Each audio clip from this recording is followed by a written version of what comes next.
ईशावास्य उपनिषद का अब 6ठा श्लोक लेते हैं।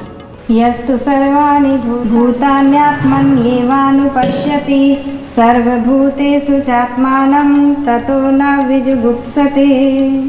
परंतु जो मनुष्य संपूर्ण प्राणियों को परमात्मा में ही निरंतर देखता है और संपूर्ण प्राणियों में परमात्मा को देखता है, उसके पश्चात वह कभी भी किसी से घृणा नहीं करता है।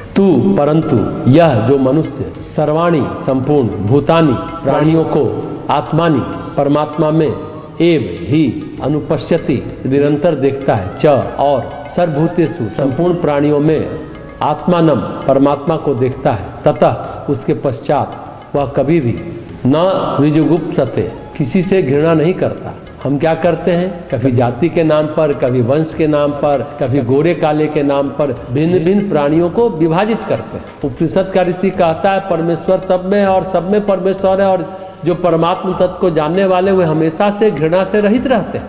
तत्व रूप में सभी जीवात्मा परमात्मा ही है। जो मनुष्य प्राणी मात्र को सर्वाधार पुरुषोत्तम परमात्मा में देखता है और सर्व अंतर्यामी परम प्रभु परमात्मा को प्राणी मात्र में देखता है, वह कैसे किसी से घृणा या द्वेष कर सकता है। वह तो सदा सर्वत्र अपने परम प्रभु के ही दर्शन करता हुआ मन ही मन सबको प्रणाम करता रहता है तथा सबकी सब प्रकार से सेवा करना और उन्हें सुख पहुंचाना चाहता है। कहने का अर्थ यह है कि सृष्टि में कोई भी नकारात्मकता हो, सृष्टि में कोई हो, हमारा बैरी हो, शत्रु हो, मित्र हो, संबंधी हो या फिर कोई जीव जंतु हो, सबके हृदय में, सबके अंतःकरण में परमात्मा का ही वास है। परमात्मा ही सर्वत्र विराजमान है और सब परमात्मा में ही विराजमान है। सबसे बड़ी बात है, भगवान को समझने के लिए अभेद्य बुद्धि चाहिए, यानी कि ऐसी धारणा शक्ति जो भेद नहीं करती है। पर माया को समझने के लिए, संसार को समझने के लिए भेद बुद्धि चाहिए। संसार में सभी वर्गीकृत है, सभी विभाजित है। एक है विभाज्य और दूसरा है अविभाज्य।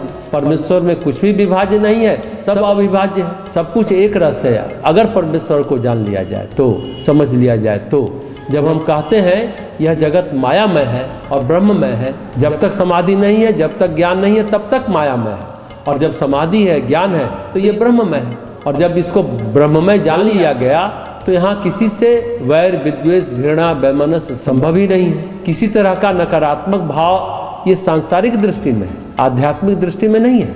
जब आध्यात्मिक दृष्टि का उदय होता है तो सब कुछ एक रस, एक जैसा दिखता है। सर्वत्र परमेश्वर ही दिखते हैं। कोई भी अन्य व्यक्ति, कोई अन्य तत्व, कोई भी अन्य पदार्थ नहीं होता है। बात बस इतनी ही है कि हमारे अंदर वो दृष्टि होनी चाहिए, हमें महसूस होना चाहिए, हमें अनुभव होना चाहिए, सब कुछ हमारी आत्मा में है।